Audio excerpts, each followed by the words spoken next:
ನನ್ನ ಹೆಸರು ಪ್ರಕಾಶ್. ನಾನು ನನ್ನ ಗೆಳೆಯರೊಂದಿಗೆ ಪಾರ್ಟಿ ಮಾಡಿ ಮನೆಯ ಕಡೆಗೆ ಹೊರಟಿದ್ದೆ. ನನ್ನ ಗೆಳೆಯರು ಇನ್ನೂ ಬಾರ್ನಲ್ಲೇ ಇದ್ದರು. ನನ್ನ ಅಪ್ಪ ಅಮ್ಮ ಪದೇ ಪದೇ ನನಗೆ ಫೋನ್ ಮಾಡುತ್ತಿದ್ದರಿಂದ ನಾನು ಮನೆಗೆ ಹೊರಟಿದ್ದೆ. 25 ಫೆಬ್ರವರಿ ರಾತ್ರಿಯಾಗಿತ್ತು. ರಾತ್ರಿ 1:30 ನಾನು ಹೆಚ್ಚೆಂದರೆ ಯಾವಾಗಲೂ ರಾತ್ರಿಯಲ್ಲಿ ತಡವಾಗಿ ಮನೆಗೆ ಹೋಗುತ್ತಿದ್ದೆ.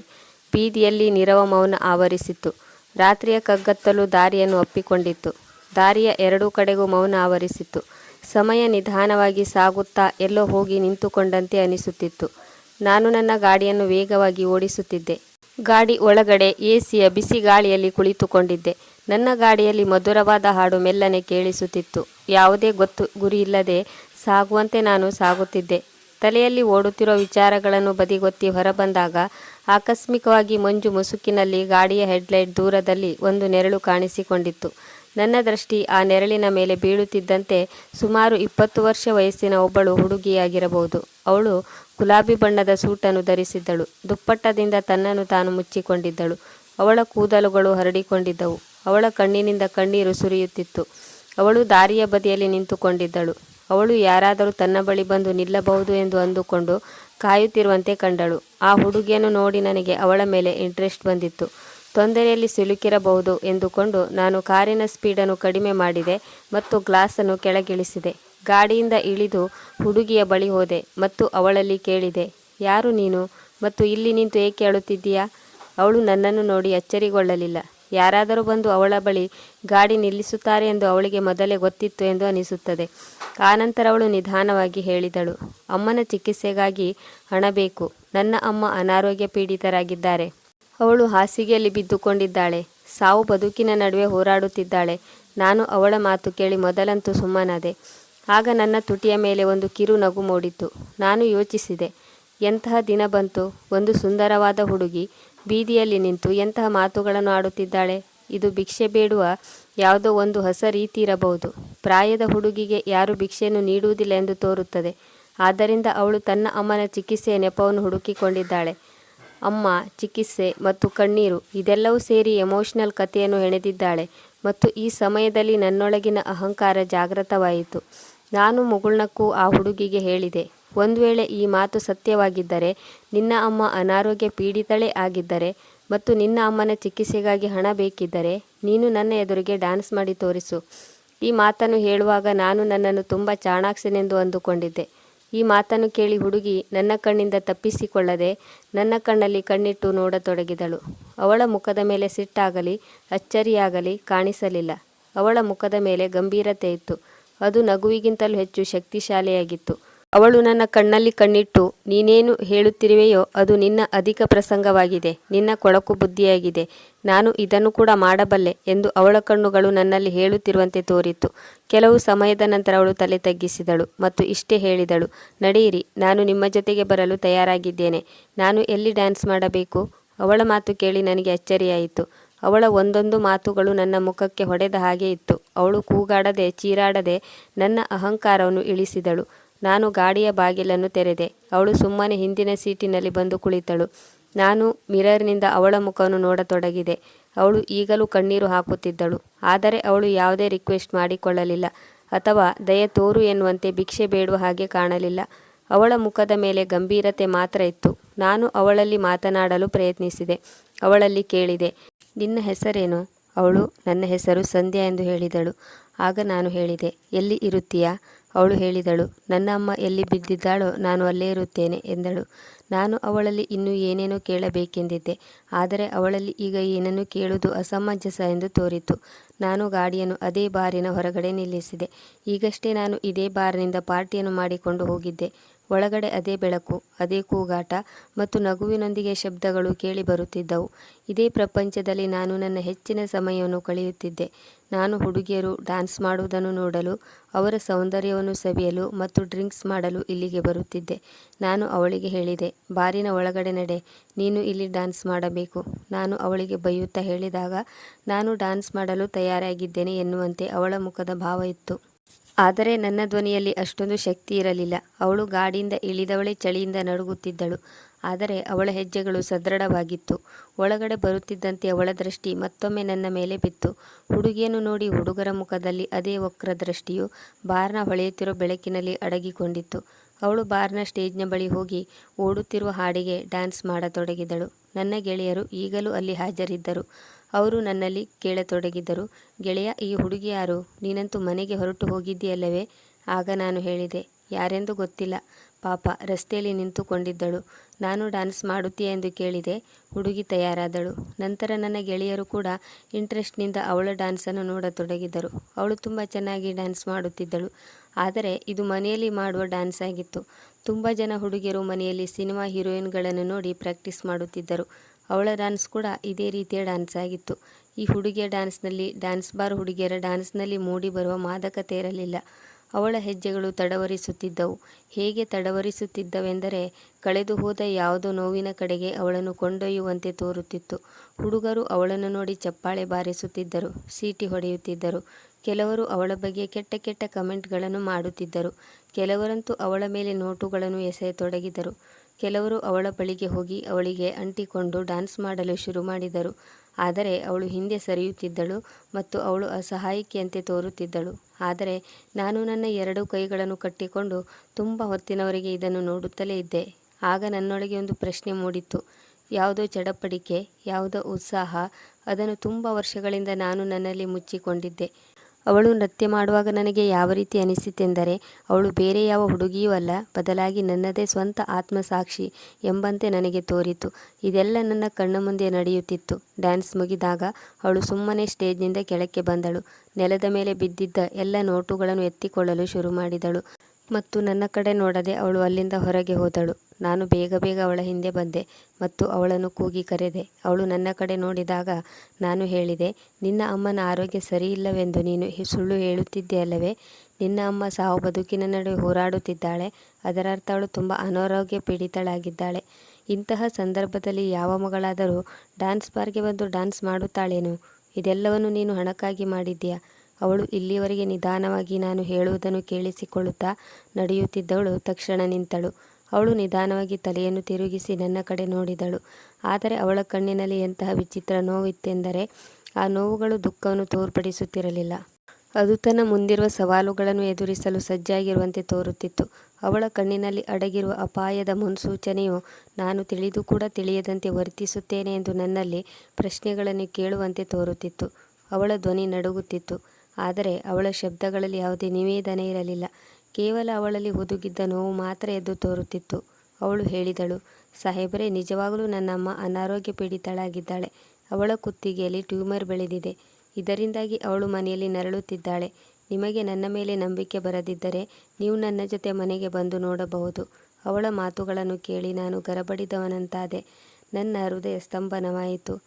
ಆದರೆ ಅವಳು ತುಂಬ ಚೆನ್ನಾಗಿ ಆ್ಯಕ್ಟಿಂಗ್ ಮಾಡುತ್ತಿದ್ದಳು. ಅವಳು ಆಡುವ ಮಾತುಗಳಿಂದ ನಾನು ನಗಬೇಕು ಎಂದು ನನಗೆ ಅನಿಸುತ್ತಿತ್ತು. ಆದರೆ ನಾನು ಸ್ವಂತ ಕಂಟ್ರೋಲ್ ಮಾಡಿಕೊಂಡೆ. ಮೊದಲ ಬಾರಿಗೆ ನಾನು ನನಗೆ ಅರ್ಥವಾಗದ ಒಂದು ವಿಷಯವನ್ನು ನೋಡುತ್ತಿದ್ದೇನೆ ಎಂದು ಅನಿಸಿತು. ಅವಳು ಯಾವುದೋ ಸಾಧಾರಣ ಹುಡುಗಿಯಾಗಿರಲಿಲ್ಲ. ಅವಳು ಆಡುವ ಸತ್ಯ, ಅವಳ ಆಯಾಸ, ಅವಳ ಮೌನ ಎಲ್ಲವೂ ಸೇರಿ ನನ್ನ ನಗುವನ್ನು ಹೊಡೆದೋಡಿಸಿದವು. ನಾನು ನನ್ನನ್ನು ಕಂಟ್ರೋಲ್ ಮಾಡಿಕೊಳ್ಳಲು ಪ್ರಯತ್ನಿಸಿದೆ ಮತ್ತು ಒತ್ತಾಯದ ನಗುವನ್ನು ನನ್ನ ಮುಖದ ಮೇಲೆ ತಂದುಕೊಳ್ಳಲು ಪ್ರಯತ್ನಿಸಿದೆ. ಒಂದು ವೇಳೆ ನಿನ್ನ ಮಾತು ಸತ್ಯವಾಗಿದ್ದರೆ, ನಿಜವಾಗಿಯೂ ನಿನ್ನ ಅಮ್ಮ ಅನಾರೋಗ್ಯ ಪೀಡಿತಳಾಗಿದ್ದರೆ, ನಾನು ನಿನಗೆ 20 ಲಕ್ಷ ರೂಪಾಯಿಗಳ ಬಹುಮಾನವನ್ನು ನೀಡುತ್ತೇನೆ. ನನ್ನ ಮಾತನ್ನು ಕೇಳುತ್ತಿದ್ದಂತೆ ಅವಳು ನನ್ನ ಕಣ್ಣಲ್ಲಿ ಕಣ್ಣಿಟ್ಟು ತುಂಬ ಹೊತ್ತಿನವರೆಗೆ ನೋಡತೊಡಗಿದಳು. ನಂತರ ಏನನ್ನೂ ಹೇಳದೆ ಹಿಂತಿರುಗಿದಳು. ಹೊರಗಡೆ ಹೋಗತೊಡಗಿದಳು. ನಾನು ಕೂಡ ಅವಳ ಹಿಂದೆಯೇ ನಡೆದುಕೊಂಡು ಬಂದೆ. ಈ ಮಧ್ಯದಲ್ಲಿ ನಾನು ಯಾವುದೋ ಒಂದು ಫಿಲ್ಮ್ ನೋಡುತ್ತಿದ್ದೇನೆಂದು ನನಗೆ ಅನಿಸಿತು. ನಾನು ಕೂಡ ಈ ಮೂವಿಯಲ್ಲಿ ಒಂದು ಪಾತ್ರ ಮಾಡುತ್ತಿದ್ದೇನೆ. ಈ ಫಿಲ್ಮನ್ನು ನೋಡಿ ಎಲ್ಲರೂ ನಗುತ್ತಿದ್ದಾರೆ. ಆದರೆ ನನ್ನ ಮನಸ್ಸಿನ ಒಂದು ಮೂಲೆಯಲ್ಲಿ ಒಂದು ವೇಳೆ ಇದು ಕಥೆಯಾಗಿದ್ದರೆ ಅದು ಈಗಷ್ಟೇ ಶುರುವಾಗಿದೆ ಎಂಬಂತೆ ಹೇಳುತ್ತಿತ್ತು. ಆದರೆ ಇದರ ಪರಿಣಾಮವೇನೆಂದು ನನಗಿನ್ನೂ ಗೊತ್ತಿರಲಿಲ್ಲ. ಅವಳು ಗಾಡಿಯ ಬಳಿ ನಡೆಯುತ್ತಿರುವಾಗ ಅವಳ ಹೆಜ್ಜೆಗಳು ಇನ್ನೂ ಭಾರವಾಗಿರುವಂತೆ ತೋರಿದವು. ನಾನು ಗಾಡಿಯಲ್ಲಿ ಬಂದು ಕುಳಿತೆ ಮತ್ತು ಗಾಡಿಯನ್ನು ಅವಳ ಎದುರಿಗೆ ತಂದು ನಿಲ್ಲಿಸಿದೆ. ನಾನು ಬಾಗಿಲನ್ನು ತೆರೆದೆ. ಅವಳು ಕೂಡ ಗಂಭೀರವಾಗಿ ಗಾಡಿಯಲ್ಲಿ ಕುಳಿತುಕೊಂಡಳು. ಗಾಡಿ ಓಡುತ್ತಿತ್ತು. ನಾವಿಬ್ಬರೂ ಗಂಭೀರವಾಗಿ ಸುಮ್ಮನಿದ್ದೆವು. ಎಸಿಯ ಬಿಸಿ ಹೆಚ್ಚಾಯಿತು. ನಮ್ಮಿಬ್ಬರ ನಡುವೆ ಎಂತಹ ಮೌನ ಆವರಿಸಿತೆಂದರೆ ಅದು ಅಪರಿಚಿತತೆಯ ಮೌನವೂ ಆಗಿರಲಿಲ್ಲ ಅಥವಾ ಚಿರಪರಿಚಿತ ಮೌನ ಕೂಡ ಆಗಿರಲಿಲ್ಲ. ಬದಲಾಗಿ ಅದೊಂದು ವಾಸ್ತವದಿಂದ ಕೂಡಿದ ಸನ್ನಿವೇಶವಾಗಿತ್ತು. ನಾನು ಅವಳ ಕಣ್ಣಲ್ಲಿ ಇಣುಕಿ ಸತ್ಯವನ್ನು ತಿಳಿದುಕೊಳ್ಳಬೇಕೆಂದಿದ್ದೆ. ಕಿಟಕಿಯ ಹೊರಗಡೆ ಇಣುಕಿ ನೋಡುತ್ತಾ ಪಟ್ಟಣದ ಆ ಬೆಳಕಿನಲ್ಲಿ ಯಾವುದೋ ಹಳೆಯ ನೆನಪುಗಳನ್ನು ಹುಡುಕುತ್ತಿರುವಂತೆ ತೋರುತ್ತಿದ್ದಳು. ಮತ್ತು ನಾನು ತಮಾಷೆಗಾಗಿ ಅವಳ ಜೊತೆ ಬಂದಿರುವಂತೆ ಅಂದುಕೊಂಡಿದ್ದಳು. ಬಹುಶಃ ಅವಳು ಈಗ ಸೀರಿಯಸ್ ಆಗಿದ್ದಳೋ ಅಥವಾ ಮೊದಲಿನಿಂದಲೂ ಹೀಗೆ ಸೀರಿಯಸ್ ಇದ್ದಳೋ. ನನ್ನ ಹೃದಯದ ಉಸಿರಾಟದ ವೇಗ ಜಾಸ್ತಿಯಾಯಿತು. ಮನಸ್ಸಿನಲ್ಲಿ ಒಂದು ರೀತಿಯ ಗಾಬರಿ ಉಂಟಾಯಿತು. ಏಕೆಂದರೆ ಬಹುಶಃ ನಾನು ಮೊದಲ ಬಾರಿಗೆ ಇಂತಹ ವಿಷಯಗಳ ಕಡೆಗೆ ಗಮನ ನೀಡಿದ್ದೆ. ಇವೆಲ್ಲವನ್ನು ಈ ಮೊದಲು ನಾನು ಹಣದಿಂದ ಅಳೆಯುತ್ತಿದ್ದೆ. ಈಗ ಪಟ್ಟಣದ ಬೆಳಕುಗಳು ಕಡಿಮೆಯಾದವು. ದಾರಿ ಕಿರಿದಾಗತೊಡಗಿತ್ತು. ಯಾವ ರಸ್ತೆಯಲ್ಲಿ ನಾವು ಸಾಗುತ್ತಿದ್ದೆವೋ ಆ ರಸ್ತೆಗಳ ತುಂಬ ಹೊಂಡವಿತ್ತು. ಕರೆಂಟ್ ಕಂಬಗಳನ್ನು ಜೋಡಿಸಲಾಗಿತ್ತು. ಅಲ್ಲಿಯ ಮನೆಗಳು ಹಳೆಯ ಮನೆಗಳಂತೆ ಕಾಣುತ್ತಿದ್ದವು. ಮನೆಗಳು ಹರಕು ಮುರಕು ಮನೆಗಳಂತೆ ತೋರುತ್ತಿದ್ದವು. ಆನಂತರ ಗಾಡಿ ಕಚ್ಚಾ ರಸ್ತೆಯಲ್ಲಿ ತೆವಳುತ್ತಾ ಸಾಗಿತ್ತು. ನಾನು ಸಂಧ್ಯಾಳ ಕಡೆಗೆ ನೋಡಿದಾಗ ಅವಳ ಮುಖದಲ್ಲಿ ಯಾವುದೇ ಹೆದರಿಕೆ ಅಥವಾ ದುಗುಡ ಕಂಡುಬರಲಿಲ್ಲ, ಅಥವಾ ಗಾಬರಿ ಕೂಡ ಇರಲಿಲ್ಲ. ತುಂಬ ವರ್ಷಗಳಿಂದ ಇದೇ ರಸ್ತೆಯಲ್ಲಿ ಅವಳು ಸಾಗುತ್ತಿರುವಂತೆ ತೋರುತ್ತಿತ್ತು. ಆನಂತರ ಒಂದು ಹಳೆಯದಾದ ಮನೆಯ ಮುಂದೆ ಬಂದು ಗಾಡಿಯನ್ನು ನಿಲ್ಲಿಸಿದೆವು. ನಾನು ಗಾಡಿಯನ್ನು ನಿಲ್ಲಿಸಿದಾಗ ಸಂಧ್ಯಾ ಸ್ವತಃ ತಾನೇ ಬಾಗಿಲನ್ನು ತೆರೆದಳು ಮತ್ತು ಗಾಡಿಯಿಂದ ಇಳಿದಳು. ಮನೆಯ ಬಾಗಿಲು ಕೂಡ ತುಂಬ ಹಳೆಯದಾಗಿತ್ತು. ನಾನು ಅವಳ ಹಿಂದೆಯೇ ಮನೆಯ ಒಳಗಡೆ ಬಂದೆ. ಮನೆಯ ಒಳಗಡೆ ಬರುತ್ತಿದ್ದಂತೆ ಯಾರೋ ನೋವಿನಿಂದ ನರಳುತ್ತಿರುವ ಶಬ್ದ ಕೇಳಿಸಿತು. ಈ ಮುಚ್ಚಿದ ಮನೆಯಲ್ಲಿ ಬಡತನ ಎದ್ದು ಕಾಣುತ್ತಿತ್ತು. ಅಲ್ಲಲ್ಲಿ ಮುರಿದು ಹೋದ ಫರ್ನಿಚರ್ಗಳು ಇದ್ದವು. ಅವು ತುಂಬ ಹಳೆಯದಾಗಿದ್ದವು. ಮನೆಯ ಅಂಗಳದಲ್ಲಿ 12 ವರ್ಷದ ಹುಡುಗ ಹಾಗೂ 16 ವರ್ಷದ ಹುಡುಗಿ ಕುಳಿತಿದ್ದರು. ಅವರು ಕಣ್ಣೀರು ಹಾಕುತ್ತಿದ್ದರು. ಸಂಧ್ಯಾಳನ್ನು ನೋಡಿದ ತಕ್ಷಣ ಅವರಿಬ್ಬರು ಎದ್ದು ನಿಂತುಕೊಂಡರು. ಅಕ್ಕ, ನೀನು ಎಲ್ಲಿಗೆ ಹೋಗಿದ್ದೆ? ಎಷ್ಟು ಹೊತ್ತಿನಿಂದ ನಾವು ನಿನಗಾಗಿ ಕಾಯುತ್ತಿದ್ದೇವೆ ಗೊತ್ತಾ? ಅಮ್ಮ ತುಂಬ ಹೊತ್ತಿನಿಂದ ನೋವಿನಿಂದ ನರಳುತ್ತಿದ್ದಾಳೆ. ಅಮ್ಮನನ್ನು ಬೇಗ ಆಸ್ಪತ್ರೆಗೆ ಕರೆದುಕೊಂಡು ಹೋಗಬೇಕು. ಅಕ್ಕ, ಇಲ್ಲದೆ ಹೋದರೆ ಅವಳು ನಮ್ಮನ್ನು ಬಿಟ್ಟು ಹೋಗುತ್ತಾಳೆ. ಅಮ್ಮ, ಸಂಧ್ಯಾ ಎಲ್ಲಿಗೆ ಹೋದಳು? ಬರಲು ಎಷ್ಟೊಂದು ತಡ ಮಾಡುತ್ತಿದ್ದಾಳೆ ಎಂದು ಕೇಳುತ್ತಿದ್ದಾಳೆ. ಬಹುಶಃ ಅವರಿಬ್ಬರು ಸಂಧ್ಯಾಳ ತಮ್ಮ ತಂಗಿಯರಾಗಿದ್ದರು. ಸಂಧ್ಯಾ ಅವರನ್ನು ಸಮಾಧಾನಪಡಿಸುತ್ತಾ ಹೇಳಿದಳು, ನಾನು ಹಣವನ್ನು ತೆಗೆದುಕೊಂಡು ಬಂದಿದ್ದೇನೆ. ಈಗಲೇ ನಾನು ಅಮ್ಮನನ್ನು ಆಸ್ಪತ್ರೆಗೆ ಕರೆದುಕೊಂಡು ಹೋಗುತ್ತೇನೆ ಎಂದು ಹೇಳಿ ಅವಳು ಎದುರಿಗಿದ್ದ ಒಂದು ಚಿಕ್ಕ ಬಾಗಿಲಿನಿಂದ ಒಳಕ್ಕೆ ಹೋದಳು. ಅದು ಒಂದು ಕೋಣೆಯಾಗಿತ್ತು. ನಾನು ಕೂಡ ಸಂಧ್ಯಾಳ ಹಿಂದೆ ಹೋದಾಗ ಒಂದು ಹಳೆಯ ಮಂಚದ ಮೇಲೆ ನಿತ್ರಾಣರಾಗಿದ್ದ ವಯಸ್ಸಾದ ಮಹಿಳೆಯೊಬ್ಬರು ಮಲಗಿದ್ದರು. ಒಣಗಿದ ತುಟಿಗಳು, ಸೊರಗಿ ಹೋದ ಶರೀರ, ಕುತ್ತಿಗೆ ಮೇಲಿನ ಗಡ್ಡೆ, ಇದೆಲ್ಲವನ್ನು ನಾನು ನನ್ನ ಕಣ್ಣಾರೆ ನೋಡಿದೆ. ಇದನ್ನು ನೋಡಿ ನನ್ನ ಕಣ್ಣಲ್ಲಿ ಕಣ್ಣೀರು ಬಂದಿತ್ತು. ಸಂಧ್ಯಾ ಹೇಳಿದ್ದೆಲ್ಲವೂ ಸತ್ಯವಾಗಿತ್ತು. ಸಂಧ್ಯಾಳ ಅಮ್ಮ ಕೆಟ್ಟದಾಗಿ ನರಳುತ್ತಿದ್ದಳು. ಈಗ ಅವಳು ಸುಮ್ಮನಾಗಿದ್ದಳು. ಸಂಧ್ಯಾ ತುಂಬ ಹೆದರಿದ್ದಳು. ಅವಳು ಹೆದರುತ್ತಾ ಹೇಳಿದಳು, ಅಮ್ಮ, ಈಗ ನಾನು ಬಂದಿದ್ದೇನೆ. ಈಗ ನಾವು ಆಸ್ಪತ್ರೆಗೆ ಹೋಗೋಣ ಬಾ. ನಾನು ನಿನಗೆ ಚಿಕಿತ್ಸೆ ಕೊಡಿಸುತ್ತೇನೆ. ಈಗ ಅವರ ಅಮ್ಮನ ಪರಿಸ್ಥಿತಿ ಏನಾಗಿತ್ತೆಂದರೆ ಅವರಿಗೆ ಮಾತನಾಡಲು ಸರಿಯಾಗಿ ಶಬ್ದ ಕೂಡ ಹೊರಬರುತ್ತಿರಲಿಲ್ಲ. ಸಂಧ್ಯಾ ತನ್ನ ತಾಯಿಗೆ ಆಸರೆಯಾದಳು. ಸಂಧ್ಯಾಳ ದೃಷ್ಟಿ ನನ್ನ ಮೇಲೆ ಬೀಳುತ್ತಿದ್ದಂತೆ, ಸಾಹೇಬ್ರೆ, ನಿಮ್ಮ ದಮ್ಮಯ್ಯ, ರಾತ್ರಿಯಲ್ಲಿ ನನಗೆ ಯಾವುದೇ ರಿಕ್ಷಾ ಕೂಡ ಸಿಗುವುದಿಲ್ಲ. ನನ್ನ ಇನ್ನೊಂದು ಕೊನೆಯ ಕೆಲಸವನ್ನು ಮಾಡಿ ನಮ್ಮನ್ನು ಗಾಡಿಯಲ್ಲಿ ಕುಳ್ಳಿರಿಸಿಕೊಂಡು ಅಮ್ಮನನ್ನು ಆಸ್ಪತ್ರೆಗೆ ಕರೆದುಕೊಂಡು ಹೋಗಿ. ನಾನು ಸಂಧ್ಯಾಳಲ್ಲಿ ಏನನ್ನೂ ಹೇಳಲಿಲ್ಲ. ಅವಳ ಅಮ್ಮನಿಗೆ ಆಸರೆಯಾಗುತ್ತಾ ನನ್ನ ಗಾಡಿಯ ಹಿಂದಿನ ಸೀಟ್ನಲ್ಲಿ ಅವರನ್ನು ಕೂಡಿರಿಸಿದೆ. ಅಲ್ಲಿ ಸಂಧ್ಯಾ ತನ್ನ ಅಮ್ಮನ ಜೊತೆ ಕುಳಿತುಕೊಂಡಳು. ನಾನು ಗಾಡಿಯನ್ನು ಚಲಾಯಿಸತೊಡಗಿದೆ. ಈಗ ನನ್ನ ಬಾಯಿಂದ ಯಾವುದೇ ಮಾತುಗಳು ಹೊರಡಲಿಲ್ಲ. ಮನದಲ್ಲಿ ಒಂದು ವಿಚಿತ್ರ ರೀತಿಯ ವೇದನೆ ಶುರುವಾಯಿತು. ಈ ಬಾರಿ ನಾನು ತಪ್ಪಾಗಿ ಅಂದಾಜಿಸಿದೆ ಎಂದು ನನ್ನ ಗಾಡಿಯ ವೇಗವನ್ನು ಹೆಚ್ಚಿಸಿದೆ. ಏಕೆಂದರೆ ಸಂಧ್ಯಾಳಮ್ಮ ಪ್ರಜ್ಞೆ ತಪ್ಪಿದ್ದಳು. ಅವಳ ದೇಹ ಅಲ್ಲಾಡುತ್ತಿರಲಿಲ್ಲ. ಸ್ವಲ್ಪ ಹೊತ್ತು ಪ್ರಯಾಣ ಮಾಡಿದ ನಂತರ ನಾವು ಹಾಸ್ಪಿಟ್ಲ್ನ ಹೊರಗಡೆ ನಿಂತೆವು. ನಾನು ಹಾಗೂ ಸಂಧ್ಯಾ ಇಬ್ಬರು ಅಮ್ಮನಿಗೆ ಆಸರೆಯನ್ನು ನೀಡುತ್ತಾ ಅವಳನ್ನು ಸ್ಟ್ರೆಚ್ಚರ್ವರೆಗೆ ತಂದು ಮಲಗಿಸಿದೆವು. ಆನಂತರ ವಾರ್ಡ್ ಬಾಯ್ ಅವಳನ್ನು ಎಮರ್ಜೆನ್ಸಿ ವಾರ್ಡ್ಗೆ ಕರೆದುಕೊಂಡು ಹೋದನು. ಡಾಕ್ಟರ್ ಅವರನ್ನು ಚೆಕಪ್ ಮಾಡಲು ಶುರು ಮಾಡಿದರು. ಸಂಧ್ಯಾ ಕೈ ಜೋಡಿಸಿ ಒಂದು ಕಿಟಕಿಗೆ ಹೊರಗೆ ನಿಂತಿದ್ದಳು. ಅವಳ ಮುಖವನ್ನು ನೋಡಿದಾಗ ಎಲ್ಲ ಭರವಸೆಗಳು ಮಾಯವಾಗಿವೆ ಎಂದು ತೋರುತ್ತಿತ್ತು. ಸ್ವಲ್ಪ ಹೊತ್ತು ಕಾಯ್ದ ಬಳಿಕ ಡಾಕ್ಟರ್ ಎಂತಹ ಸುದ್ದಿಯನ್ನು ಹೇಳಿದರೆಂದರೆ ಅದನ್ನು ಕೇಳಿ ನನ್ನ ಕಣ್ಣಿಂದ ಕಣ್ಣೀರು ಸುರಿಯಿತು. ಸಂಧ್ಯಾಳ ಅಮ್ಮ ಈ ಪ್ರಪಂಚವನ್ನು ಬಿಟ್ಟು ಹೊರಟು ಹೋಗಿದ್ದಾಳೆ ಎಂದು ನನಗೆ ನಂಬಲು ಕೂಡ ಸಾಧ್ಯವಾಗಲಿಲ್ಲ. ಡಾಕ್ಟರ್ ಹೇಳಿದರು, ಐ ಆಮ್ ಸಾರಿ, ನೀವು ಇವರನ್ನು ಕರೆದುಕೊಂಡು ಬರಲು ತುಂಬ ತಡ ಮಾಡಿದ್ರಿ. ಇದನ್ನು ಕೇಳಿ ಸಂಧ್ಯಾ ಬಿಕ್ಕಿ ಬಿಕ್ಕಿ ಅಳತೊಡಗಿದಳು. ಅವಳು ಹೇಳಿದಳು, ಇಲ್ಲ, ಹಾಗೆ ಆಗಲು ಸಾಧ್ಯವಿಲ್ಲ. ನನ್ನ ಅಮ್ಮ ನನ್ನನ್ನು ಬಿಟ್ಟು ಹೋಗಲು ಸಾಧ್ಯವಿಲ್ಲ. ನಾನು ಅವಳನ್ನು ಸಮಾಧಾನಪಡಿಸಬೇಕು ಎಂದುಕೊಂಡೆ. ಆದರೆ ನಾನು ಯೋಚಿಸಿದೆ, ಅವಳನ್ನು ಸಮಾಧಾನಪಡಿಸಲು ಕೂಡ ನಾನು ಯೋಗ್ಯನಲ್ಲ ಎಂದುಕೊಂಡೆ. ಆದರೂ ನಾನು ಅವಳ ಮುಂದೆ ಹೋಗಿ ನಾಚಿಕೆಯಿಂದ ನಿಂತುಕೊಂಡೆ ಮತ್ತು ಹೇಳಿದೆ, ಒಂದು ವೇಳೆ ನಿನ್ನ ಅಮ್ಮನ ಆರೋಗ್ಯ ಇಷ್ಟೊಂದು ಹದಗೆಟ್ಟಿದ್ದರೆ ನೀನು ಇವರಿಗೆ ಸರಿಯಾದ ಸಮಯದಲ್ಲಿ ಏಕೆ ಚಿಕಿತ್ಸೆ ನೀಡಲಿಲ್ಲ? ಇವರನ್ನು ಆಸ್ಪತ್ರೆಗೆ ಕರೆದುಕೊಂಡು ಬರಲು ಇಷ್ಟೊಂದು ತಡ ಏಕೆ ಮಾಡಿದೆ? ಕಣ್ಣೀರು ತುಂಬಿದ ಕಂಗಳಿಂದ ಅವಳು ನನ್ನ ಕಡೆಗೆ ನೋಡತೊಡಗಿದಳು ಮತ್ತು ಹೇಳಿದಳು, ನಿನ್ನೆ ರಾತ್ರಿ ಅಮ್ಮನ ಆರೋಗ್ಯ ಹದಗೆಟ್ಟಾಗ ನನ್ನ ತಮ್ಮ ತಂಗಿಯರು ತುಂಬ ಹೆದರಿದ್ದರು. ನೋವಿನ ಜೊತೆ ಅವಳಿಗೆ ಜ್ವರ ಕೂಡ ಬಂದಿತ್ತು. ಅವಳಿಗೆ ಎಷ್ಟೊಂದು ಜ್ವರ ಬಂದಿತ್ತೆಂದರೆ ಔಷಧಿಯನ್ನು ಖರೀದಿಸಲು ನನ್ನ ಬಳಿ ಕೂಡ ಹಣ ಇರಲಿಲ್ಲ. ನಾನು ಹತ್ತಿರದ ಮೆಡಿಕಲ್ ಶಾಪ್ಗಳಿಗೆ ಬಂದು ಹೇಳಿದೆ, ಅಣ್ಣ, ನನ್ನ ಅಮ್ಮನಿಗಾಗಿ ಔಷಧಿಗಳನ್ನು ಕೊಡಿ. ನಾನು ನಾಳೆಯ ಒಳಗಾಗಿ ಹಣವನ್ನು ಹೇಗಾದರೂ ಮಾಡಿ ಮರಳಿ ನೀಡುತ್ತೇನೆ. ಆದರೆ ಅವರು ನನ್ನ ಮೇಲೆ ಎಂತಹ ವಕ್ರ ದೃಷ್ಟಿಯನ್ನು ಬೀರಿದರೆಂದರೆ ಔಷಧಿಯ ಬದಲಾಗಿ ಬೇರೇನೋ ನನ್ನಲ್ಲಿ ಕೇಳುತ್ತಿರುವಂತೆ ಅನಿಸಿತು. ನಾನು ಅಲ್ಲಿಂದ ಓಡಿ ಬಂದೆ. ಇಡೀ ರಾತ್ರಿ ನನ್ನ ಅಮ್ಮನ ಶರೀರ ಜ್ವರದಿಂದ ಬಳಲುತ್ತಿತ್ತು, ನೋವಿನಿಂದ ನರಳುತ್ತಿತ್ತು. ನನ್ನ ತಂಗಿ ಅಮ್ಮನಿಗೆ ನೀರು ಕುಡಿಸಿದರೂ ಏನೂ ಪ್ರಯೋಜನವಾಗಲಿಲ್ಲ. ಬೆಳಗಾಗುತ್ತಿದ್ದಂತೆ ಅವರ ಆರೋಗ್ಯ ಇನ್ನೂ ಹದಗೆಟ್ಟಿತ್ತು. ನಾನು ಜನರಿಂದ ಸಹಾಯ ಕೇಳಲು ಇಡೀ ದಿನ ಇಲ್ಲಿಂದ ಅಲ್ಲಿಗೆ, ಅಲ್ಲಿಂದ ಇಲ್ಲಿಗೆ ಸುತ್ತಾಡತೊಡಗಿದೆ. ಆದರೆ ಯಾರೂ ನನಗೆ ಸಹಾಯ ಮಾಡಲಿಲ್ಲ. ಈಗ ನೋಡಿ, ಹಣದ ಬಂದೋಬಸ್ತ್ ಆದ ನಂತರ ಅಮ್ಮ ನಮ್ಮೆಲ್ಲರನ್ನು ಬಿಟ್ಟು ಹೊರಟು ಹೋದಳು. ಇದೇ ಬಡತನವು ಈ ಮೊದಲು ಅಪ್ಪನನ್ನು ಬಲಿ ತೆಗೆದುಕೊಂಡಿತ್ತು, ಈಗ ನನ್ನ ಅಮ್ಮನನ್ನು ಕೂಡ ಬಲಿ ತೆಗೆದುಕೊಂಡಿತ್ತು. ಹೀಗೆ ಸ್ವಲ್ಪ ಹೊತ್ತಿನವರೆಗೆ ಅವಳು ಅತ್ತಳು. ಮತ್ತೆ ಅವಳೇ ಮಾತು ಶುರು ಮಾಡಿದಳು. ಅಪ್ಪನೂ ಕೂಡ ನಾವು ಚಿಕ್ಕವರಿರುವಾಗಲೇ ನಮ್ಮನ್ನು ಬಿಟ್ಟು ಹೊರಟು ಹೋದರು. ನನ್ನ ಅಮ್ಮ ಜನರ ಮನೆಯಲ್ಲಿ ಕೆಲಸ ಮಾಡಿ ನಮ್ಮನ್ನು ಸಾಕಿ ಸಲುಹಿದಳು.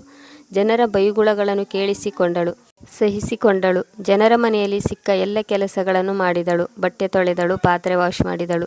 ಆದರೆ ಎಂದಿಗೂ ನಮ್ಮನ್ನು ಬೇರೆಯವರ ಮನೆ ಬಾಗಿಲಿಗೆ ಭಿಕ್ಷೆ ಬೇಡಲು ಕಳುಹಿಸಿರಲಿಲ್ಲ. ಆದರೆ ಇಂದು ಅಮ್ಮನ ಈ ರೋಗವು ನಮ್ಮನ್ನು ಎಲ್ಲಿಯವರೆಗೆ ತಂದು ಮುಟ್ಟಿಸಿತು ನೋಡಿ. ಈಗ ನಾನು ಸಂಧ್ಯಾಳ ಕಣ್ಣಲ್ಲಿ ಕಣ್ಣಿಟ್ಟು ನೋಡಿದೆ. ಈಗ ಅವಳ ಕಣ್ಣಿನಲ್ಲಿ ಯಾವುದೇ ಹೊಳಪು ಇರಲಿಲ್ಲ ಅಥವಾ ಪಶ್ಚಾತ್ತಾಪವೂ ಇರಲಿಲ್ಲ. ಅವಳ ಕಣ್ಣಿನಲ್ಲಿ ಯಾವುದೇ ಕನಸುಗಳು ಕಾಣಿಸಲಿಲ್ಲ. ಈಗ ಅವಳು ವಾಸ್ತವವನ್ನು ಅರಿತುಕೊಂಡಿದ್ದಳು. ಆಸ್ಪತ್ರೆಯವರು ಸಂಧ್ಯಾಳ ತಾಯಿಯ ಡೆಡ್ ಬಾಡಿಯನ್ನು ನೀಡಿದರು. ನಾವು ಅವರ ಮನೆಗೆ ತಲುಪಿದಾಗ ಬೆಳಗಿನ ಜಾವವಾಗಿತ್ತು. ನನ್ನ ಮೊಬೈಲ್ ಪದೇ ಪದೇ ಹೊಡೆದುಕೊಳ್ಳುತ್ತಿತ್ತು. ನನ್ನ ಮನೆಯಿಂದ ಫೋನ್ ಬರುತ್ತಿತ್ತು. ಇಂದು ನಾನು ಇಡೀ ರಾತ್ರಿಯನ್ನು ಹೀಗೆ ಕಳೆದಿದ್ದೆ. ನಾನು ಮನೆಯಿಂದ ಹೊರಬಂದಿದ್ದರಿಂದ ನನ್ನ ಅಪ್ಪ ಅಮ್ಮ ಪದೇ ಪದೇ ನನಗೆ ಫೋನ್ ಮಾಡುತ್ತಿದ್ದರು. ನಾನು ಅವರಿಗೆ ಯಾವುದೇ ಉತ್ತರವನ್ನು ನೀಡಲಿಲ್ಲ. ನಾನು ಸುಮ್ಮನೆ ನನ್ನ ಮೊಬೈಲನ್ನು ಸೈಲೆಂಟ್ ಮಾಡಿದೆ. ಅವರಿಗೆ ನಾನು ಎಲ್ಲಿದ್ದೇನೆ ಎಂದು ಹೇಳಲಿಲ್ಲ. ಅವರು ಎಷ್ಟು ಬಾರಿ ಫೋನ್ ಮಾಡಿದ್ದರೋ ಗೊತ್ತಿಲ್ಲ. ಆನಂತರ ಸಂಧ್ಯಾಳ ಅಮ್ಮನ ಶವವನ್ನು ಆಂಬ್ಯುಲೆನ್ಸ್ನಲ್ಲಿ ಹಾಕಿಕೊಂಡು ಮನೆಗೆ ಕರೆತರಲಾಯಿತು. ಒಳಗೆ ತಮ್ಮ ತಂಗಿ ಅಮ್ಮ ಸರಿ ಹೋಗುತ್ತಾಳೆಂದು ಕಾಯುತ್ತಿದ್ದರು. ಆಂಬ್ಯುಲೆನ್ಸ್ ಬರುತ್ತಿದ್ದಂತೆ ತಮ್ಮ ಅಮ್ಮನ ಶವವನ್ನು ನೋಡಿ ಅವರಿಗೆ ತಮ್ಮನ್ನು ತಾವು ಕಂಟ್ರೋಲ್ ಮಾಡಿಕೊಳ್ಳಲು ಸಾಧ್ಯವಾಗಲಿಲ್ಲ. ಅವರು ಜೋರಾಗಿ ಕಿರುಚಾಡಿದರು, ಅತ್ತರು. ಸಂಧ್ಯಾ ತನ್ನ ತಮ್ಮ ಹಾಗೂ ತಂಗಿಯನ್ನು ಸುಮ್ಮನಾಗಿಸಲು ಒತ್ತಿ ಬರುತ್ತಿರುವ ತನ್ನ ಕಣ್ಣೀರನ್ನು ತಡೆ ಹಿಡಿದುಕೊಂಡಳು. ಅವಳು ತನ್ನ ತಂಗಿಗೆ ಸಮಾಧಾನಪಡಿಸಿದಳು. ನಾನು ನಿಮ್ಮ ಜೊತೆಗಿದ್ದೇನೆ. ಅಪ್ಪಾಜಿ ನಮ್ಮನ್ನೆಲ್ಲ ಬಿಟ್ಟು ಹೋದ ಮೇಲೆ ಅಮ್ಮ ನಮಗೆಲ್ಲ ಆಸರೆಯಾಗಿದ್ದಳು. ಇದೇ ರೀತಿಯಲ್ಲಿ ಈಗ ಅಮ್ಮ ನಮ್ಮನ್ನೆಲ್ಲ ಬಿಟ್ಟು ಹೋಗಿದ್ದಾಳೆ. ಈಗ ನಾನು ನಿಮಗೆ ಆಸರೆಯಾಗುತ್ತೇನೆ. ಇದನ್ನೆಲ್ಲ ನೋಡಿ ಯಾಕೋ ಗೊತ್ತಿಲ್ಲ, ಅವಳ ಕಷ್ಟವನ್ನು ನೋಡಿ ನನ್ನ ಹೃದಯ ಚುಚ್ಚಿದಂತೆ ಆಗುತ್ತಿತ್ತು. ನಾನಂತೂ ಇಂತಹ ವ್ಯಕ್ತಿಯಾಗಿರಲಿಲ್ಲ. ನಾನೊಬ್ಬ ಅಹಂಕಾರಿಯಾಗಿದ್ದೆ. ನನಗಂತೂ ಇನ್ನೊಬ್ಬರ ಕಷ್ಟವು ಕಷ್ಟವೆಂದೇ ತೋರುತ್ತಿರಲಿಲ್ಲ. ಎಂದ ಮೇಲೆ ಇಂದು ಸಂಧ್ಯಾಳ ನೋವನ್ನು ನೋಡಿ ನನ್ನ ಹೃದಯ ಏಕೆ ಚಡಪಡಿಸುತ್ತಿತ್ತು? ವಾಸ್ತವದಲ್ಲಿ ಅವಳಿಗೂ ನನಗೂ ಯಾವುದೇ ಸಂಬಂಧ ಕೂಡ ಇರಲಿಲ್ಲ. ನಾನು ಅವಳು ಭೇಟಿಯಾಗಿ 24 ಗಂಟೆಯೂ ಕೂಡ ಆಗಿರಲಿಲ್ಲ. ಎಂದ ಮೇಲೆ ನಾನು ಅವಳ ಬಗ್ಗೆ ಏಕೆ ಇಷ್ಟೊಂದು ಕಾಳಜಿ ವಹಿಸುತ್ತಿದ್ದೇನೆ? ಏಕೆ ಅವಳ ಆ ಉದಾಸೀನ ಮುಖವನ್ನು ನೋಡಿ ನಾನು ಚಿಂತೆಗೊಳಗಾಗಿದ್ದೇನೆ? ಸಂಧ್ಯಾಳ ಅಮ್ಮನ ಅಂತ್ಯ ಸಂಸ್ಕಾರವನ್ನು ಕೂಡ ನಾನು ಮಾಡಿಸಿದೆ.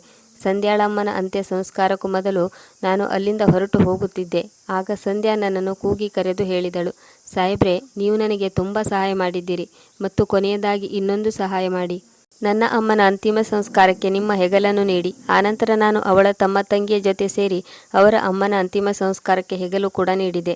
ನಿಜವಾಗಲೂ ಬಡವರಿಗೆ ಯಾವ ಸಂಬಂಧಿಕರು ಸ್ನೇಹಿತರು ಕೂಡ ಇರುವುದಿಲ್ಲ. ಇಂದು ನಾನು ಇದನ್ನು ಕಣ್ಣಾರೆ ನೋಡಿದೆ.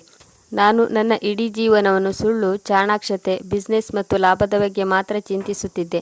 ಜನರಿಗೆ ಮಾರಾಟ ಮಾಡುವ ಮತ್ತು ಖರೀದಿಸುವ ಕೌಶಲ್ಯವನ್ನು ಮಾತ್ರ ಕಲಿತಿದ್ದೆ.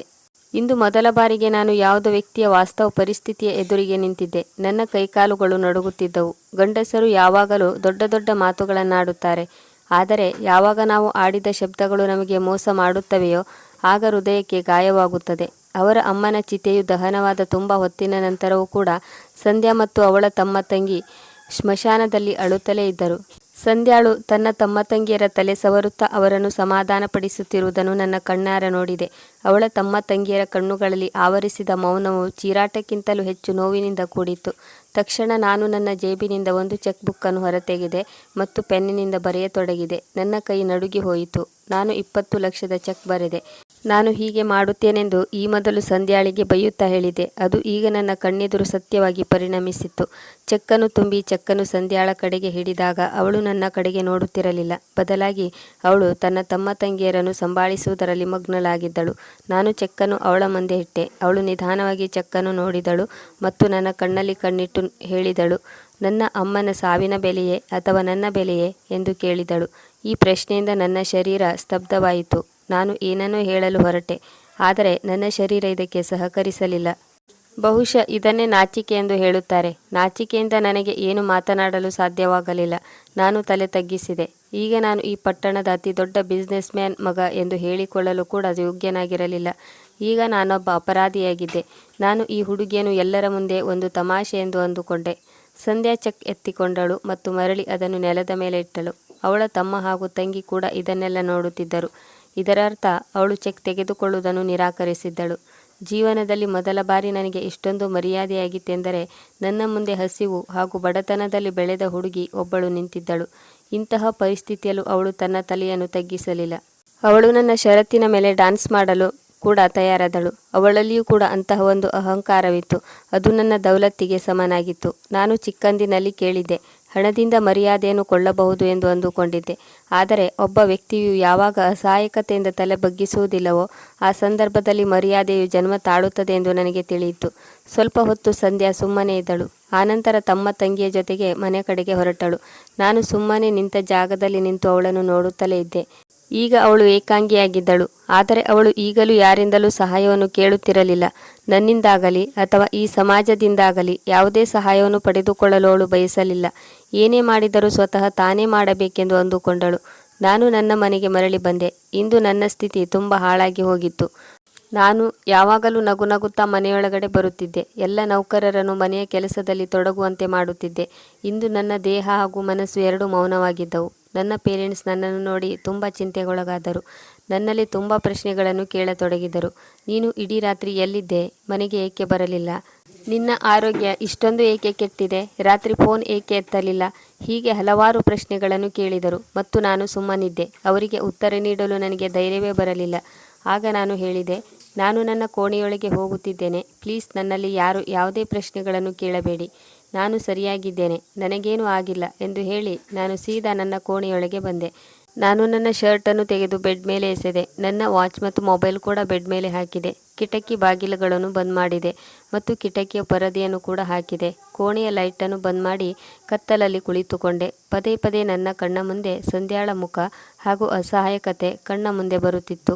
ನಾನು ಸಂಧ್ಯಾಳೊಂದಿಗೆ ಮಾಡಿದ ಕೆಲಸವು ನನ್ನ ಜೀವನದ ಅತಿ ದೊಡ್ಡ ತಪ್ಪಾಗಿತ್ತೆಂದು ಅಂದುಕೊಂಡು ನಾನು ತುಂಬ ನಾಚಿಕೆ ಪಟ್ಟುಕೊಂಡೆ. ನನಗನಿಸುತ್ತಿತ್ತು, ನನ್ನ ಹಾಗೂ ಸಂಧ್ಯಾಳ ಈ ಪ್ರಯಾಣವು ಇಲ್ಲಿಗೆ ಮುಗಿದಿಲ್ಲ. ನನ್ನನ್ನೇ ನಾನು ಪ್ರಶ್ನಿಸಿಕೊಂಡೆ, ನಾನೊಬ್ಬ ಶ್ರೀಮಂತ ವ್ಯಕ್ತಿಯೋ ಅಥವಾ ಹಲವಾರು ವರ್ಷಗಳಿಂದ ಹೀಗೆ ಬದುಕುತ್ತಿರುವ ಕೇವಲ ಖಾಲಿ ಪೀಲಿ ವ್ಯಕ್ತಿಯೋ? ನಾನೇಕೆ ಇಲ್ಲಿಯವರೆಗೆ ಕಷ್ಟದಲ್ಲಿರುವವರನ್ನು ನೋಡಿ ಮರುಗಲಿಲ್ಲ? ಇಂದು ಸಂಧ್ಯಾಳ ಕಷ್ಟವನ್ನು ನಾನು ನೋಡಿದ ಮೇಲೆ ನನಗೇಕೆ ಇಷ್ಟೊಂದು ಮರುಕವಾಗುತ್ತಿದೆ? ನಾನು ಅಲ್ಲಿಂದ ಮರಳಿ ಬರುವಾಗ ಸಂಧ್ಯಾಳಿಗೆ ಆಸರೆಯಾಗಬೇಕು, ಅವಳಿಗೆ ಯಾವುದಾದ್ರೂ ಒಂದು ಭಾಷೆಯನ್ನು ನೀಡಿ ಬರಬೇಕು ಎಂದು ನಾನು ಇಚ್ಛಿಸಿದೆ. ಆದರೆ ಆ ರೀತಿ ಮಾಡಲು ನನ್ನಲ್ಲಿ ಧೈರ್ಯವೇ ಬರಲಿಲ್ಲ. ಅವಳು ನನ್ನನ್ನು ಅರ್ಥ ಮಾಡಿಕೊಳ್ಳಲಿ ಎಂದು ನಾನಂದುಕೊಂಡಿದ್ದೆ. ನಾನು ಇದನ್ನೆಲ್ಲ ಯೋಚಿಸುತ್ತಾ ನಿದ್ದೆ ಹೋದೆ. ಯಾವಾಗ ನಾನು ನಿದ್ದೆ ಹೋದೇನೋ ಗೊತ್ತಾಗಲಿಲ್ಲ. ನನಗೆ ನೆಮ್ಮದಿಯ ನಿದ್ದೆ ಬಂದಿತ್ತು. ರಾತ್ರಿ ಸಮಯದಲ್ಲಿ ನಾನು ನಿದ್ದೆಯಿಂದ ಎದ್ದಾಗ ನನ್ನ ಕೋಣೆಯೊಳಗೆ ಕತ್ತಲೆ ತುಂಬಿತ್ತು. ನಾನೇ ಆ ರೀತಿಯಲ್ಲಿ ಕತ್ತಲೆಯಾಗುವಂತೆ ಮಾಡಿದ್ದೆ. ನಾನು ಎದ್ದು ಲೈಟ್ ಆನ್ ಮಾಡಿದೆ ಮತ್ತು ಫ್ರೆಶ್ ಆದೆ ಮತ್ತು ನಾನು ನನ್ನ ಪೇರೆಂಟ್ಸ್ ಬಳಿಗೆ ಹೋದೆ. ಏಕೆಂದರೆ ನಾನು ರಾತ್ರಿ ಊಟವನ್ನು ಮಾಡಿರಲಿಲ್ಲ. ಅವರು ನನಗಾಗಿ ಕಾಯುತ್ತಿದ್ದರು.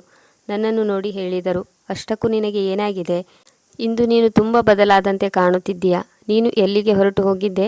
ನಾನು ಅವರಿಗೆ ಮಂದ ಸ್ವರದಲ್ಲಿ ಹೇಳಿದೆ, ನಿಮ್ಮ ಮಗ ತುಂಬ ಬದಲಾಗಿದ್ದಾನೆ. ಯಾವಾಗಲೂ ನೀವು ಸುಧಾರಿಸಿಕೋ, ಕೆಟ್ಟ ಕೆಲಸ ಮಾಡುವುದನ್ನು ಬಿಟ್ಟು ಬಿಡು, ನಿನ್ನ ಮನಸ್ಸನ್ನು ಶಾಂತವಾಗಿಡು, ಸಿಟ್ಟು ಮಾಡುವುದನ್ನು ಕಡಿಮೆ ಮಾಡು, ಜನರ ಕಷ್ಟವನ್ನು ಅರಿತುಕೋ ಎಂದೆಲ್ಲ ನೀವು ಹೇಳುತ್ತಿದ್ದಿರಲ್ಲವೇ? ಈಗ ನಿಮ್ಮ ಮಗ ಬದಲಾಗಿದ್ದಾನೆ ಎಂದು ಅಂದುಕೊಳ್ಳಿ. ನಿಮ್ಮ ಮಗನ ಹೃದಯದಲ್ಲಿ ಈಗ ಅದೆಲ್ಲ ಗುಣಗಳು ಬಂದಿವೆ. ನನ್ನ ಮಮ್ಮಿ ಆಗಾಗ ನನ್ನನ್ನು ದಿಟ್ಟಿಸಿ ನೋಡುತ್ತಾ ಹೇಳಿದಳು, ಇದೆಂತ ಮಾತನಾಡುತ್ತಿದ್ಯಾ ಮಗ? ಆಗ ನಾನು ಹೇಳಿದೆ, ಮಮ್ಮಿ, ನಾನು ಸತ್ಯವನ್ನೇ ಹೇಳುತ್ತಿದ್ದೇನೆ. ನೀವು ನನಗಾಗಿ ಚಿಂತಿಸಬೇಡಿ, ನಾನು ಸರಿಯಾಗಿದ್ದೇನೆ. ನೀವು ಊಟ ಮಾಡಿ. ನನ್ನ ಪೇರೆಂಟ್ಸ್ಗಳು ನನ್ನ ಮಾತಿನಿಂದ ತುಂಬ ಆಶ್ಚರ್ಯಚಕಿತರಾದರು. ಮಾರನೇ ದಿನ ನಾನು ಮತ್ತೊಮ್ಮೆ ಸಂಧ್ಯಾಳ ಮನೆಗೆ ಹೊರಟು ಬಂದೆ. ನನ್ನೊಳಗೆ ಈಗಲೂ ಅದೇ ಗೊಂದಲ ಕಾಡತೊಡಗಿತ್ತು. ನಾನು ಕೇವಲ ಒಬ್ಬ ಮನುಷ್ಯನಾಗಿ ಅವಳ ಬಳಿಗೆ ಬಂದಿದ್ದೆ. ಬದಲಾಗಿ ಮತ್ತೊಬ್ಬರನ್ನು ಅರ್ಥ ಮಾಡಿಕೊಳ್ಳದ, ತನ್ನನ್ನು ತಾನು ಈ ಪಟ್ಟಣದ ಶ್ರೀಮಂತ ವ್ಯಕ್ತಿಯೆಂದು ತಿಳಿದುಕೊಳ್ಳುವ ವ್ಯಕ್ತಿಯಾಗಿ ನಾನು ಇಲ್ಲಿಗೆ ಬರಲಿಲ್ಲ. ಕಣ್ಣಿನಲ್ಲಿ ದುಃಖವನ್ನು ತುಂಬಿಕೊಂಡು ಸಂಧ್ಯಾಳ ಮನೆಯ ಬಾಗಿಲ ಬಳಿ ಹೋಗಿ ನಿಂತಿದ್ದೆ. ಬಹುಶಃ ನನ್ನ ಜೀವನದಲ್ಲಿ ಕೇವಲ ಮೊದಲ ಬಾರಿಗೆ ನನ್ನನ್ನು ನಾನು ನೋಡಿಕೊಳ್ಳುತ್ತಿದ್ದೆ. ನನ್ನನ್ನು ಈ ಜಗತ್ತು ನೋಡುವ ರೀತಿಯಲ್ಲಿ ನಾನು ಇರಲಿಲ್ಲ. ಇಂದಿಗೂ ಆ ರಾತ್ರಿ ನನ್ನ ಮನದಲ್ಲಿ ನಿಂತಿತ್ತು. ನಾನು ಸಂಧ್ಯಾಳ ಮನೆಗೆ ಬಂದು ತಲುಪಿದಾಗ ಎಲ್ಲವೂ ಹಾಗೇ ಇತ್ತು. ಗೋಡೆಗಳು ಅದೇ ಮೌನವನ್ನು ಸಾರುತ್ತಿದ್ದವು. ನಾನು ಬಾಗಿಲನ್ನು ನಿಧಾನವಾಗಿ ಬಡಿದೆ. ಮೊದಲಂತೂ ನಾನು 1 ಸೆಕೆಂಡ್ ಹಾಗೆ ನಿಂತುಕೊಂಡೆ. ನನ್ನೊಳಗೆ ಒಂದು ರೀತಿಯ ಹಿಂಜರಿಕೆ ಇತ್ತು. ಬಾಗಿಲು ನಿಧಾನವಾಗಿ ತೆರೆಯಿತು. ಸಂಧ್ಯಾ ನನ್ನ ಕಣ್ಣ ಮುಂದೆ ನಿಂತಿದ್ದಳು. ಅವಳ ಕಣ್ಣಿನಲ್ಲಿ ನಿದ್ದೆಯ ಗುಂಗಿರುವುದು ತೋರುತ್ತಿತ್ತು. ಕಣ್ಣಿನ ಕೆಳಗೆ ಕಪ್ಪು ಗೆರೆಗಳು ಬಂದಿದ್ದವು. ಆದರೆ ಅವಳು ಈಗಲೂ ತುಂಬ ಭರವಸೆಯಿಂದ ನಿಂತುಕೊಂಡಿದ್ದಳು. ಆಶ್ಚರ್ಯದಿಂದ ಅವಳು ನನ್ನ ಕಡೆಗೆ ನೋಡಿದಳು ಮತ್ತು ಕೇಳತೊಡಗಿದಳು, ನೀವು?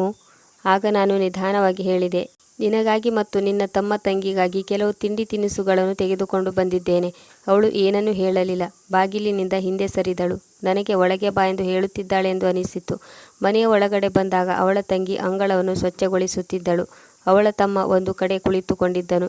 ನಾನು ಒಳಗಡೆ ಬರುತ್ತಿದ್ದಂತೆ ಅವನು ನನ್ನನ್ನು ದಿಟ್ಟಿಸಿ ನೋಡಿದನು. ಈ ಸಂದರ್ಭದಲ್ಲಿ ಇವನು ಇಲ್ಲಿಗೇಕೆ ಬಂದಿದ್ದಾನೆ ಎಂದು ಅವನು ಯೋಚಿಸುವಂತಿತ್ತು. ಆಗ ನಾನು ಸಂಧ್ಯಾಳ ತಂಗಿಯಲ್ಲಿ ಹೇಳಿದೆ, ಇದನ್ನು ನಿಮಗಾಗಿ ತಂದಿದ್ದೇನೆ, ನೀವು ಎಲ್ಲ ಸೇರಿ ತಿನ್ನಿ. ಸಂಧ್ಯಾಳ ತಂಗಿಯು ನನ್ನ ಕೈಯಿಂದ ತಿಂಡಿ ತಿನಿಸುಗಳನ್ನು ತೆಗೆದುಕೊಂಡಳು. ಆಗ ಸಂಧ್ಯಾ ಹೇಳಿದಳು, ನೀವು ನಮಗಾಗಿ ಇಷ್ಟೊಂದು ತೊಂದರೆ ಏಕೆ ತೆಗೆದುಕೊಳ್ಳುತ್ತಿದ್ದೀರಾ? ನೋಡಿ, ನಮ್ಮ ಅಮ್ಮ ನಮಗಾಗಿ ಇಲ್ಲಿಯವರೆಗೆ ಸಂಪಾದನೆ ಮಾಡುತ್ತಿದ್ದಳು. ಅವಳು ಈಗ ಈ ಪ್ರಪಂಚವನ್ನು ಬಿಟ್ಟು ಹೋಗಿದ್ದಾಳೆ. ಈಗ ನನ್ನ ತಮ್ಮ ತಂಗಿಗೆ ಅಮ್ಮನಾಗಿ ನಾನಿದ್ದೇನೆ. ನಾನು ಇವರ ಅಮ್ಮ ಎಂದ ಮೇಲೆ ಏನಾದರೂ ಒಂದು ಮಾಡುತ್ತೇನೆ. ಆಗ ನಾನು ಹೇಳಿದೆ, ಮನೆಗೆ ಬಂದ ಅತಿಥಿಗಳ ಜೊತೆಗೆ ಹೀಗೆ ನಡೆದುಕೊಳ್ಳುತ್ತಿದ್ದೀಯಾ? ನೀನು ನನಗೆ ನೀರು ಬೇಕೆ ಎಂದು ಕೂಡ ಕೇಳಲಿಲ್ಲ. ಆಗ ಅವಳ ತಂಗಿ ಹೇಳಿದಳು, ಇಲ್ಲ ಸಾಹೇಬರೇ, ಅಕ್ಕ ತುಂಬ ದುಃಖಿತಳಾಗಿದ್ದಾಳೆ. ನಾನು ನಿಮಗಾಗಿ ನೀರನ್ನು ತರುತ್ತೇನೆ. ಅವಳು ಹತ್ತಿರದಲ್ಲೇ ಇದ್ದ ಕುರ್ಚಿಯ ಕಡೆಗೆ ಕೈ ತೋರಿಸುತ್ತಾ ಹೇಳಿದಳು. ನಾನು ಕುರ್ಚಿಯಲ್ಲಿ ಕುಳಿತುಕೊಂಡೆ. ಸಂಧ್ಯಾ ನನ್ನ ಜೊತೆ ಮಾತನಾಡುವ ಬದಲು ಕಿಟಕಿಯ ಬಳಿ ಹೋಗಿ ನಿಂತುಕೊಂಡಳು. ಆಗ ನಾನು ಅವಳೊಂದಿಗೆ ಮಾತನಾಡಲು ಇಷ್ಟಪಟ್ಟೆ ಮತ್ತೆ ಹೇಳಿದೆ, ನೀನು ಇಷ್ಟಪಟ್ಟರೆ ನಾನು ನಿನಗಾಗಿ ಏನು ಬೇಕಾದರೂ ಸಹಾಯ ಮಾಡಲು ಸಿದ್ಧನಿದ್ದೇನೆ. ಅವಳು ನನ್ನ ಕಡೆಗೆ ತಿರುಗಿದಳು. ಅವಳ ಕಣ್ಣಿನಲ್ಲಿ ಅದೇ ಹಳೆಯ ಹೊಳೆಪಿತ್ತು. ಆ ಹೊಳಪು ಈಗ ಸ್ವಲ್ಪ ಮಂದವಾಗಿತ್ತು. ಅವಳು ಹೇಳಿದಳು, ನನಗೆ ನಿಮ್ಮ ಯಾವುದೇ ಸಹಾಯದ ಅವಶ್ಯಕತೆ ಇಲ್ಲ. ಅವಳ ಮಾತಿಗೆ ನನ್ನ ಬಳಿ ಯಾವುದೇ ಉತ್ತರವಿರಲಿಲ್ಲ. ನನಗೆ ಗೊತ್ತಿತ್ತು, ಅವಳಿಗೆ ನನ್ನ ಮೇಲೆ ನಂಬಿಕೆ ಇಲ್ಲ ಎಂದು. ಆಗ ನಾನು ಹೇಳಿದೆ, ನೀನು ಅಂದುಕೊಂಡ ಹಾಗೆ ಯಾವುದೇ ಕೆಟ್ಟ ವ್ಯಕ್ತಿಯಲ್ಲ. ಆಗ ಅವಳು ಹೇಳಿದಳು, ಒಳ್ಳೆಯದು. ನೀವು ನನಗೆ ಯಾವ ರೀತಿಯ ಸಹಾಯ ಮಾಡಲು ಬಯಸಿದ್ದೀರಿ? ನನಗೆ ಯಾವ ಸಹಾಯವನ್ನು ಮಾಡುತ್ತೀರಿ? ನನ್ನನ್ನು ಬಾರ್ಗೆ ಕರೆದುಕೊಂಡು ಹೋಗಿ ಡ್ಯಾನ್ಸ್ ಮಾಡಿಸುತ್ತೀರಾ? ಅಥವಾ ನನ್ನನ್ನು ನಿಮ್ಮ ಗೆಳೆಯರ ಮುಂದೆ ಕರೆದುಕೊಂಡು ಹೋಗಿ ನಿಲ್ಲಿಸುತ್ತೀರಾ? ಅಥವಾ ನನ್ನನ್ನು ನಿಮ್ಮ ಮನೆಗೆ ಕರೆದುಕೊಂಡು ಹೋಗಿ ನಿಮ್ಮ ಹಾಸಿಗೆಯ ದಾಸಿಯನ್ನಾಗಿ ಮಾಡುತ್ತೀರಾ? ನಿಮ್ಮಂತಹ ಶ್ರೀಮಂತರು ನಮ್ಮಂಥ ಬಡವರ ಅಸಹಾಯಕತೆಯನ್ನು ಈ ರೀತಿಯಲ್ಲಿ ದುರ್ಬಳಕೆ ಮಾಡಿಕೊಳ್ಳುತ್ತೀರಾ? ನಾನು ಇದನ್ನೆಲ್ಲ ನಿಮಗೆ ಹೇಳುತ್ತಿಲ್ಲ, ಏಕೆಂದರೆ ನೀವು ನನಗೆ ತುಂಬ ಸಹಾಯ ಮಾಡಿದ್ದೀರಿ. ಆದರೆ ನನಗೆ ಯಾಕೋ ಗೊತ್ತಿಲ್ಲ, ನಾನು ನಿಮ್ಮ ಮೇಲೆ ಭರವಸೆ ಇಡಲು ಸಾಧ್ಯವಿಲ್ಲ. ನನ್ನನ್ನು ಕ್ಷಮಿಸಿ. ನನಗೆ ನಿಮ್ಮಿಂದ ಯಾವುದೇ ಸಹಾಯವೂ ಬೇಕಿಲ್ಲ. ನನ್ನ ಅಮ್ಮ ಯಾವ ರೀತಿಯಲ್ಲಿ ಕಷ್ಟಪಟ್ಟು ಮತ್ತೊಬ್ಬರ ಮನೆ ಕೆಲಸ ಮಾಡಿ ಹಲವಾರು ಕಷ್ಟಗಳನ್ನು ಸಹಿಸಿಕೊಂಡು ನನ್ನ ಹಾಗೂ ನನ್ನ ತಂಗಿ ತಮ್ಮಂದಿರನ್ನು ನೋಡಿಕೊಂಡಿದ್ದಳೋ, ನಾನು ಕೂಡ ಅದೇ ರೀತಿ ಕಷ್ಟಪಟ್ಟು ಹೋರಾಡುತ್ತೇನೆ. ನನ್ನ ತಂಗಿ ತಮ್ಮನಿಗೆ ಒಂದು ಒಳ್ಳೆಯ ಫ್ಯೂಚರ್ ನೀಡುತ್ತೇನೆ. ನಾನು ಹಾ ಎಂದು ತಲೆ ಆಡಿಸಿದೆ.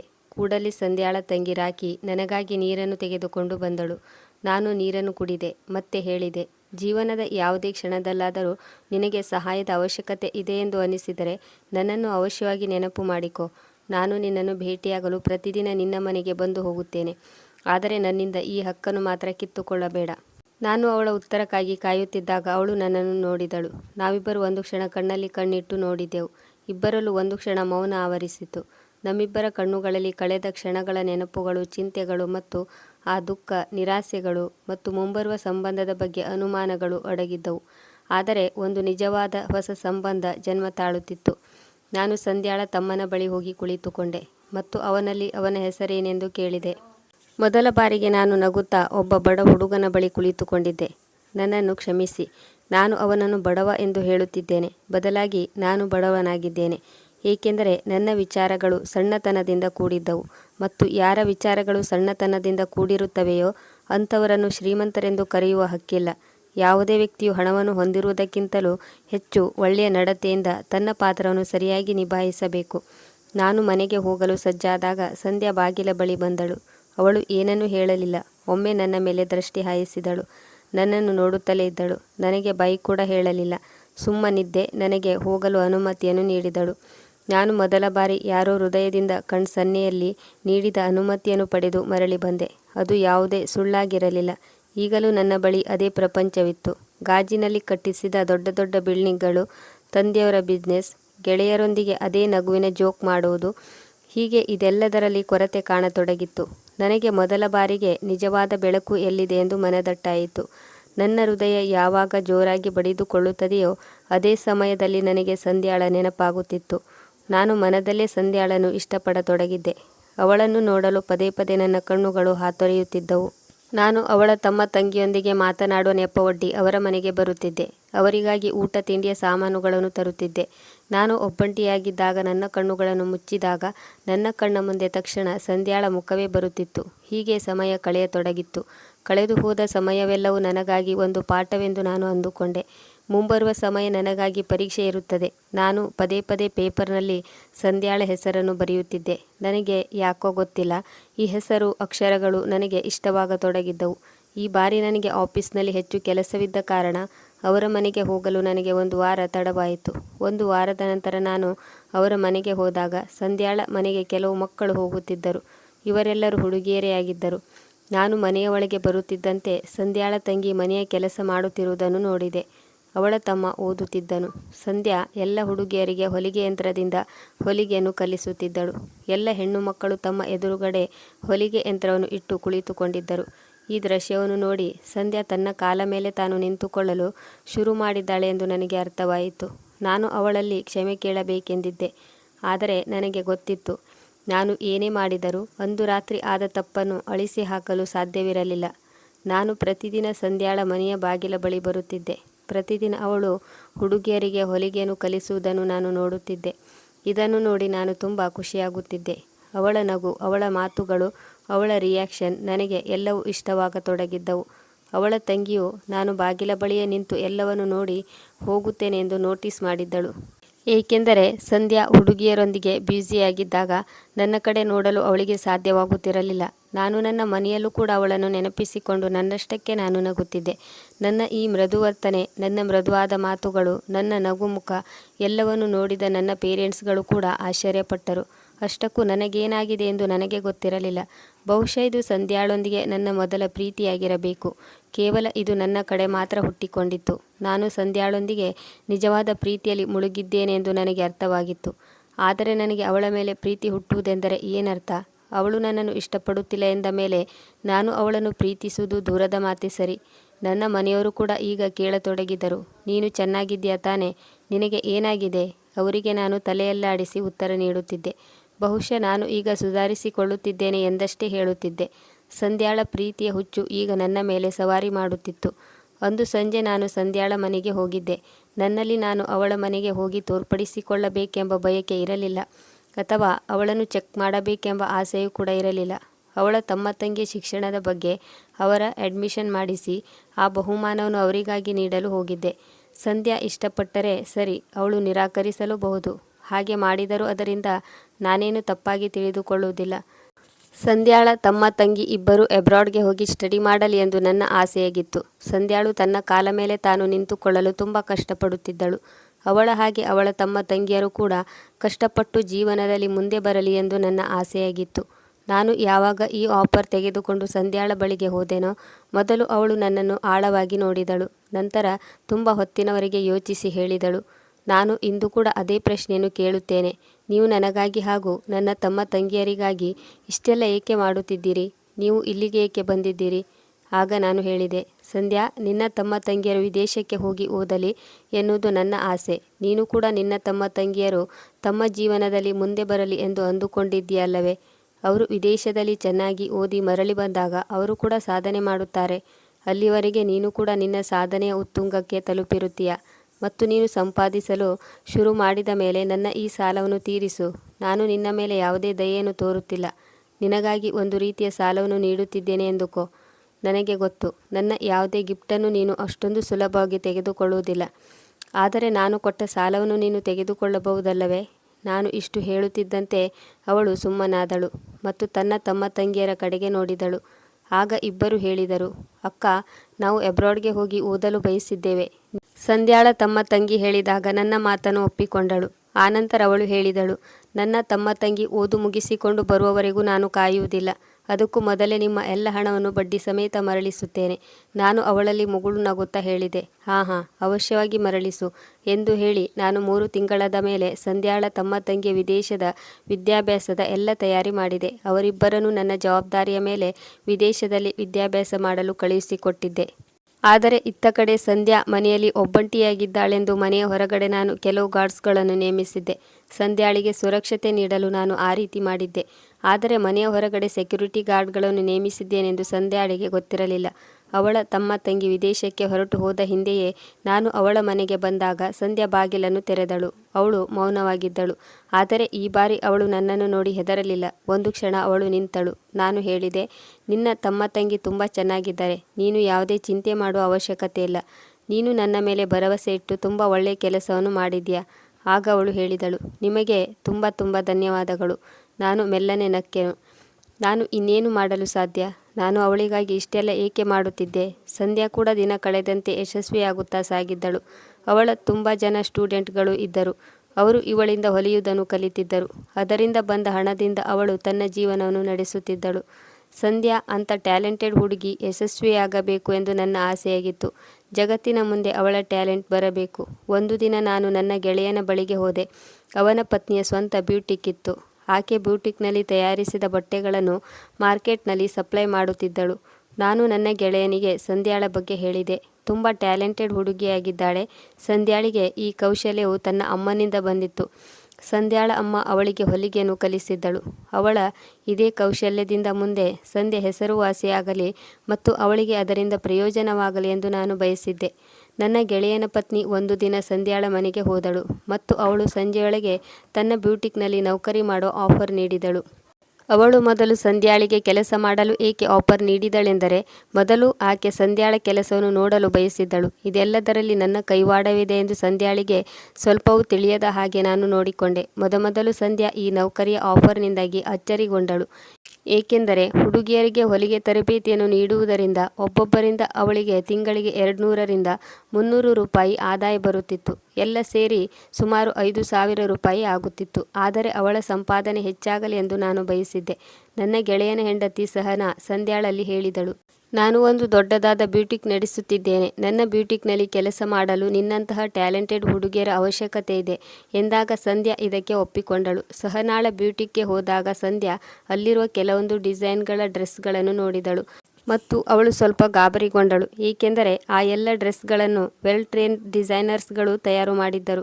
ತನ್ನನ್ನು ತಾನು ಅವಳು ಕಡಿಮೆ ಎಂದು ಅಂದುಕೊಂಡಿದ್ದಳು. ಆದರೂ ಅವಳು ಧೃತಿಗೆಡದೆ ತನ್ನಲ್ಲೇ ತಾನು ಧೈರ್ಯ ತುಂಬಿಕೊಂಡಳು. ಸಹನಾ ಕೂಡ ಸಂಧ್ಯಾಳಿಗೆ ಆತ್ಮವಿಶ್ವಾಸವನ್ನು ತುಂಬಿದಳು. ಸಹನಾ ಹೇಳಿದಳು, ನೀನು ಮೊದಲು ನಮ್ಮ ಜೊತೆ ಇಲ್ಲಿ ಕೆಲಸ ಮಾಡು. ನಾವೆಲ್ಲರೂ ನಿನ್ನ ಜೊತೆ ಇದ್ದೇವೆ ಎಂದು ತಿಳಿ ಹೇಳಿದಳು. ಸಂಧ್ಯಾ ಕೂಡ ಒಪ್ಪಿಕೊಂಡು ಅಲ್ಲಿ ಕೆಲಸ ಮಾಡಲು ಶುರು ಮಾಡಿದಳು. ಹೀಗೆ ಸಮಯ ಕಳೆಯತೊಡಗಿತ್ತು. ಸಂಧ್ಯಾ ಬ್ಯೂಟಿಕ್ನ ಎಲ್ಲ ಕೆಲಸಗಳನ್ನು ಚೆನ್ನಾಗಿ ತಿಳಿದುಕೊಳ್ಳುತ್ತಾ ಸಾಗಿದ್ದಳು. ಮತ್ತೆ ಅವಳಿಗೆ ಮೊದಲ ತಿಂಗಳ ಸಂಬಳ ಕೂಡ ದೊರೆಯಿತು. ನಾನು ಅಲ್ಲಿಗೆ ಕದ್ದು ಮುಚ್ಚಿ ಅವಳನ್ನು ನೋಡಲು ಬರುತ್ತಿದ್ದೆ. ನನ್ನ ಗೆಳೆಯನ ಪತ್ನಿ ಸಹನಾ ಸಂಧ್ಯಾಳಿಗಾಗಿ ನಾನು ಅಷ್ಟೊಂದು ಏಕೆ ಸಹಾಯ ಮಾಡುತ್ತಿದ್ದೇನೆಂದು ಅರ್ಥ ಮಾಡಿಕೊಂಡಳು. ಅವಶ್ಯವಾಗಿ ಅವಳು ನನಗೆ ಸ್ಪೆಷಲ್ ಇರಬೇಕು ಎಂದುಕೊಂಡಳು. ಆನಂತರ ಒಂದು ದಿನ ಅವಳ ಪರಿಶ್ರಮದ ಪ್ರತಿಫಲವಾಗಿ ಸಂಧ್ಯಾಳನ್ನು ಬ್ಯೂಟಿಕ್ನ ಮ್ಯಾನೇಜರ್ ಆಗಿ ನೇಮಿಸಲಾಯಿತು. ಏಕೆಂದರೆ ಆ ಬ್ಯೂಟಿಕ್ನಲ್ಲಿ ಅವಳಿಗಿಂತ ಹೆಚ್ಚು ಟ್ಯಾಲೆಂಟೆಡ್ ಹಾಗೂ ಹಾರ್ಡ್ ವರ್ಕ್ ಮಾಡುವವರು ಯಾರೂ ಇರಲಿಲ್ಲ. ಇದು ಸ್ವತಃ ಬ್ಯೂಟಿಕ್ನ ಮಾಲಕಿ ಸಹನಾಳಿಗೂ ಕೂಡ ಅರ್ಥವಾಗಿತ್ತು. ಸಂಧ್ಯಾಳ ಈ ರೀತಿಯ ಪ್ರಮೋಷನ್ನಿಂದಾಗಿ ನಾನು ತುಂಬ ಖುಷಿಯಾದೆ. ಹೀಗೆ ಸಮಯ ಕಳೆಯತೊಡಗಿತ್ತು. ಇಲ್ಲಿಯವರೆಗೂ ನಾನು ಸಂಧ್ಯಾಳ ಎಲ್ಲ ಕೆಲಸದಲ್ಲೂ ಅವಳ ಹಿಂದೆ ಇದ್ದೆ. ಹಿಂದೆ ಇದ್ದವನು ಹಿಂದೆಯೇ ಉಳಿದುಕೊಂಡೆ. ಇಂದಿಗೂ ಅವಳ ಮುಂದೆ ಬರಲಿಲ್ಲ. ಆಗ ಒಂದು ಸಮಯ ಕೂಡಿ ಬಂದಿತ್ತು. ಸಂಧ್ಯಾಳ ತಂಗಿ ಡಾಕ್ಟರಾಗಿ ನ್ಯೂಯಾರ್ಕ್ನಿಂದ ಮರಳಿ ಬಂದಳು. ತಮ್ಮ ಇನ್ನೂ ಅಭ್ಯಾಸ ಮಾಡುತ್ತಿದ್ದನು. ತುಂಬ ದಿನಗಳಿಂದ ಇದನ್ನೇ ಅಪೇಕ್ಷಿಸಿದ್ದೆ. ಸಂಧ್ಯಾಳ ತಂಗಿಯು ಡಾಕ್ಟರ್ ಓದನ್ನು ಮುಗಿಸಿಕೊಂಡು ಬಂದು ಸಂಧ್ಯಾಳ ಹೆಸರನ್ನು ಬೆಳಗುವಂತೆ ಮಾಡಿದ್ದಳು. ಸಂಧ್ಯಾ ಈಗ ಚೆನ್ನಾಗಿ ಸಂಪಾದನೆ ಮಾಡುತ್ತಿದ್ದಳು. ಆದರೆ ಅಚ್ಚರಿಗೊಳಿಸುವ ವಿಷಯವೇನೆಂದರೆ ಈಗಲೂ ಅವಳು ಹಳೆಯ ಯಾವುದೇ ವಿಚಾರಗಳನ್ನು ಮರೆತಿರಲಿಲ್ಲ. ನಾನು ಹೇಳಿದ ಆ ಸಾಲವನ್ನು ಅವಳು ಈಗಲೂ ತೀರಿಸಲು ಬಯಸಿದ್ದಳು. ನನ್ನ ಮನದಲ್ಲಿ ಈಗಲೂ ಸಂಧ್ಯಾಳಿಗಾಗಿ ಒಂದು ರೆಸ್ಪೆಕ್ಟ್ ಇತ್ತು. ನನ್ನ ಮನೆಯವರು ನನ್ನ ಮದುವೆ ಮಾಡಲು ಬಯಸಿದ್ದರು. ಆದರೆ ನಾನು ಸಂಧ್ಯಾಳಿಗೋಸ್ಕರ ನನ್ನ ಮದುವೆಯನ್ನು ಮುಂದೂಡುತ್ತಾ ಬಂದೆ. ನನಗೆ ಸಮಯ ಬೇಕು ಎಂದು ಮನೆಯವರಲ್ಲಿ ಕೇಳಿಕೊಂಡೆ. ನನ್ನ ತಂದೆ ತಾಯಿ ನನ್ನನ್ನು ತುಂಬ ಪ್ರೀತಿ ಮಾಡುತ್ತಿದ್ದರು. ನಾನು ಅವರ ಒಬ್ಬನೇ ಮಗನಾಗಿದ್ದೆ. ನನಗೆ ಗೊತ್ತಿತ್ತು, ನಾನು ಸಂಧ್ಯಾಳ ಬಗ್ಗೆ ಅವರಲ್ಲಿ ಹೇಳಿದಾಗ ಅವರು ತಕ್ಷಣ ನನ್ನ ಮಾತನ್ನು ಒಪ್ಪಿಕೊಳ್ಳುತ್ತಾರೆ. ಅವರಿಗೂ ಕೂಡ ಗೊತ್ತಿತ್ತು, ನಾನು ಸಂಧ್ಯಾಳೆಂಬ ಒಂದು ಹುಡುಗಿಯನ್ನು ಪ್ರೀತಿ ಮಾಡುತ್ತಿದ್ದೇನೆ, ಅವಳ ಒಪ್ಪಿಗೆಗಾಗಿ ಕಾಯುತ್ತಿದ್ದೇನೆ ಎಂದುಕೊಂಡಿದ್ದರು. ನಾನು ಈಗಲೂ ಕಾಯುತ್ತಿದ್ದೇನೆ. ಯಾವಾಗ ಅವಳ ಮನದಲ್ಲಿ ನನ್ನ ಮೇಲೆ ಪ್ರೀತಿ ಹುಟ್ಟುತ್ತೋ, ನಾನು ಕೇವಲ ಸಂಧ್ಯಾಳ ಮೇಲೆ ಕನಿಕರಪಟ್ಟು ಅವಳ ಹಿಂದೆ ಸುತ್ತಾಡಲಿಲ್ಲ. ಬದಲಾಗಿ ನನ್ನ ಬಿಸ್ನೆಸ್ನಲ್ಲೂ ಕೂಡ ಚೆನ್ನಾಗಿ ಗಮನವಿಟ್ಟು ಕೆಲಸ ಮಾಡತೊಡಗಿದೆ. ಯಶಸ್ವಿ ಕೂಡ ಆದೆ. ಬಡವರಿಗೂ ಕೂಡ ಸಹಾಯ ಮಾಡಲು ಶುರು ಮಾಡಿದೆ. ನಿರಾಶ್ರಿತರಿಗಾಗಿ ಆಶ್ರಯ ನೀಡತೊಡಗಿದ್ದೆ. ಅನಾಥ ಮಕ್ಕಳಿಗೆ ಉನ್ನತ ಶಿಕ್ಷಣವನ್ನು ಕೂಡ ಒದಗಿಸತೊಡಗಿದೆ. ನನ್ನ ಸ್ವಂತ ಹಣದಿಂದ ಕೆಲವು ಅನಾರೋಗ್ಯ ಪೀಡಿತ ಬಡವರಿಗೆ ಚಿಕಿತ್ಸಾ ವೆಚ್ಚವನ್ನು ಕೂಡ ನೀಡಲು ಶುರು ಮಾಡಿದೆ. ಸಂಧ್ಯಾಳು ನನ್ನನ್ನು ಸಂಪೂರ್ಣವಾಗಿ ಬದಲಿಸಿದ್ದಳು. ಅವಳಿಂದಾಗಿ ಕಲ್ಲು ಹೃದಯದ ವ್ಯಕ್ತಿಯೊಬ್ಬ ಉತ್ತಮ ವ್ಯಕ್ತಿಯಾಗಿದ್ದಾನೆ ಎಂಬುದು ಅವಳಿಗೂ ಕೂಡ ಗೊತ್ತಿರಲಿಲ್ಲ. ಈಗ ಪಟ್ಟಣದಲ್ಲೂ ಕೂಡ ಎಲ್ಲರೂ ನನ್ನನ್ನು ಉತ್ತಮ ವ್ಯಕ್ತಿ ಎಂದು ಗುರುತಿಸತೊಡಗಿದರು. ಒಂದು ದಿನ ನಾನು ಸಂಧ್ಯಾಳ ಮನೆಯ ಬಾಗಿಲ ಬಳಿ ಹೋದಾಗ ತನ್ನ ತಂಗಿಯೊಂದಿಗೆ ಕುಳಿತುಕೊಂಡಿದ್ದಳು. ಒಳಗಡೆ ಹೋಗಿ ಕುಳಿತುಕೊಂಡೆ. ಈಗ ಅವಳು ತನ್ನ ಮನೆಯನ್ನು ಕೂಡ ತುಂಬ ಬದಲಾವಣೆ ಮಾಡಿದಳು. ಈಗ ಈ ಚಿಕ್ಕ ಮನೆ ಚಿಕ್ಕದಾಗಿ ಉಳಿದಿರಲಿಲ್ಲ, ತುಂಬ ಸುಂದರವಾಗಿ ತೋರುತ್ತಿತ್ತು. ಮೊದಲ ಬಾರಿಗೆ ಅವಳು ನನ್ನ ಬಳಿ ಚಹಾ ತೆಗೆದುಕೊಂಡು ಬಂದಳು ಮತ್ತು ಹೇಳಿದಳು, ಈಗ ನೀವು ಈ ಮನೆಯ ಅತಿಥಿಯಲ್ಲ, ಈಗ ನೀವು ನಮಗಾಗಿ ನಮ್ಮ ಮನೆಯ ಸದಸ್ಯರಾಗಿದ್ದೀರಿ. ಅವಳು ಹೇಳಿದ ಈ ಮಾತು ಅವಳು ನನ್ನನ್ನು ಪ್ರೀತಿಸುತ್ತಿರುವಂತೆ ತೋರಿತು. ಅವಳ ಮಾತಿನಿಂದ ನನ್ನ ತುಟಿಯ ಮೇಲೆ ನಗು ಮೂಡಿತು. ಆಕಸ್ಮಿಕವಾಗಿ ಅವಳು ನನ್ನ ಮುಂದೆ ನಿಂತು ಕೈ ಜೋಡಿಸಿ ಹೇಳಿದಳು, ನನಗೆ ಈ ಜೀವನವನ್ನು ನೀಡಿದ್ದಕ್ಕಾಗಿ ನಿಮಗೆ ತುಂಬ ತುಂಬ ಧನ್ಯವಾದಗಳು. ಆಗ ನಾನು ಆಶ್ಚರ್ಯಚಕಿತನಾಗಿ ಹೇಳಿದೆ, ನೀನು ಏಕೆ ಕೈ ಜೋಡಿಸುತ್ತಿದ್ದೀಯಾ? ನೀನು ಏನು ಮಾತನಾಡುತ್ತಿರುವೆ? ಅವಳು ಹೇಳಿದಳು, ಈ ರೀತಿ ಏನು ಗೊತ್ತಿಲ್ಲದವರಂತೆ ನಾಟಕ ಮಾಡುವ ಅವಶ್ಯಕತೆ ಇಲ್ಲ. ನನಗೆ ಎಲ್ಲ ಗೊತ್ತು. ನೀವು ನನಗಾಗಿ ಹಾಗೂ ನನ್ನ ತಮ್ಮ ತಂಗಿಯರಿಗಾಗಿ ಏನೆಲ್ಲ ಮಾಡಿಲ್ಲ. ನೋಡಿ, ಯಾರಾದರೂ ಯಾರಿಗೇ ಆದರೂ ಇಷ್ಟೊಂದು ಸಹಾಯವನ್ನು ಮಾಡುವುದಿಲ್ಲ. ನೀವು ನನಗಾಗಿ ಇಷ್ಟೆಲ್ಲ ಏಕೆ ಮಾಡಿದ್ರಿ ಎಂದು ನಾನು ಅರ್ಥ ಮಾಡಿಕೊಳ್ಳಬಲ್ಲೆ. ಆಗ ನಾನು ಮತ್ತೆ ಗಾಬರಿಯಾಗುತ್ತಾ ಹೇಳಿದೆ, ನೀನು ಇದೆಂತ ಮಾತನಾಡುತ್ತಿದ್ಯಾ? ನನಗೊಂದು ಅರ್ಥವಾಗುತ್ತಿಲ್ಲ. ನಾನು ನಿನಗೆ ಅಂತಹ ಯಾವ ಸಹಾಯವನ್ನು ಮಾಡಿದ್ದೇನೆ? ನಾನಂತೂ ಏನೂ ಮಾಡಿಲ್ಲ ಎಂದಾಗ ಸಂಧ್ಯಾ ಬ್ಯೂಟಿಕ್ನಲ್ಲಿ ನೀವೇ ನನಗೆ ನೌಕರಿಯನ್ನು ಕೊಡಿಸಿದ್ರಿ. ನೀವು ಅಲ್ಲಿಗೆ ಪ್ರತಿದಿನ ನನ್ನನ್ನು ನೋಡಲು ಕದ್ದು ಮುಚ್ಚಿ ಬರುತ್ತಿದ್ರಿ ಎಂಬುದು ನನಗೆ ಗೊತ್ತು. ನಾನು ಅಲ್ಲಿಯ CCTV ಫೂಟೇಜನ್ನು ಚೆಕ್ ಮಾಡಿದ್ದೆ. ನೀವು ಪ್ರತಿದಿನ ಅಲ್ಲಿಗೆ ನನ್ನನ್ನು ನೋಡಲೆಂದೇ ಬರುತ್ತಿದ್ರಿ ಎಂದು ನನಗೆ ಗೊತ್ತಾಗಿತ್ತು. ಒಂದು ವೇಳೆ ನೀವು ನನ್ನನ್ನು ನೋಡಲು ಬರುತ್ತಿಲ್ಲ ಎಂದಾದರೆ ಅಲ್ಲಿಗೇಕೆ ಬರುತ್ತಿದ್ರಿ? ಇದನ್ನು ನಾನು ಸಹನಾ ಮೇಡಮ್ ಅವರಲ್ಲಿ ಕೇಳಿದಾಗ ಅವರು ನನಗೆ ಹೇಳಿದರು, ನೀವೇ ಅಲ್ಲಿ ನನ್ನನ್ನು ನೌಕರಿಗೆ ಸೇರಿಸಿದ್ರಿ ಎಂದು ಅವರು ಹೇಳಿದರು. ಆಗಲೇ ನಿಮ್ಮ ಬಳಿ ಮಾತನಾಡಬೇಕು ಎಂದುಕೊಂಡಿದ್ದೆ. ಆದರೆ ಈ ರಹಸ್ಯವನ್ನು ರಹಸ್ಯವಾಗಿಡಬೇಕು ಎಂದು ನಾನು ಅಂದುಕೊಂಡೆ. ಆಗ ನಾನು ಹೇಳಿದೆ, ಸಂಧ್ಯಾ, ನಿನಗೆ ನಾನು ಅಲ್ಲಿ ನೌಕರಿ ಕೊಡಿಸಿರಬಹುದು.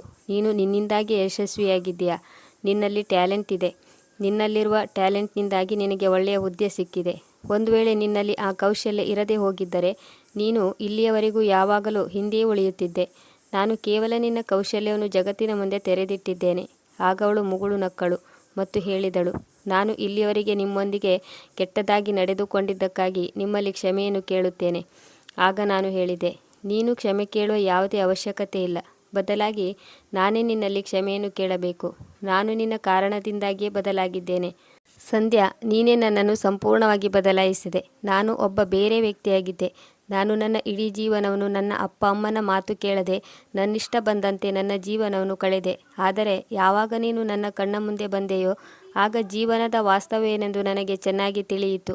ಜನರು ಎಂತಹ ಕಷ್ಟದ ಪರಿಸ್ಥಿತಿಯಲ್ಲಿ ಜೀವನವನ್ನು ನಡೆಸುತ್ತಿದ್ದಾರೆ ಎಂದು ಅರ್ಥ ಮಾಡಿಕೊಂಡೆ. ನಾನು ಶ್ರೀಮಂತ ಮನೆಯಲ್ಲಿ ಜನಿಸಿದೆ. ಆದರೆ ಜೀವನದ ಕಷ್ಟ ಕೋಟಲೆಗಳನ್ನು ನನ್ನಿಂದ ಅರ್ಥ ಮಾಡಿಕೊಳ್ಳಲು ಸಾಧ್ಯವಾಗಿರಲಿಲ್ಲ. ಜೀವನದ ನಿಜವಾದ ಅರ್ಥವೇನೆಂದು ನಾನು ನಿನ್ನನ್ನು ನೋಡಿದ ಮೇಲೆ ನನಗೆ ಅರ್ಥವಾಯಿತು.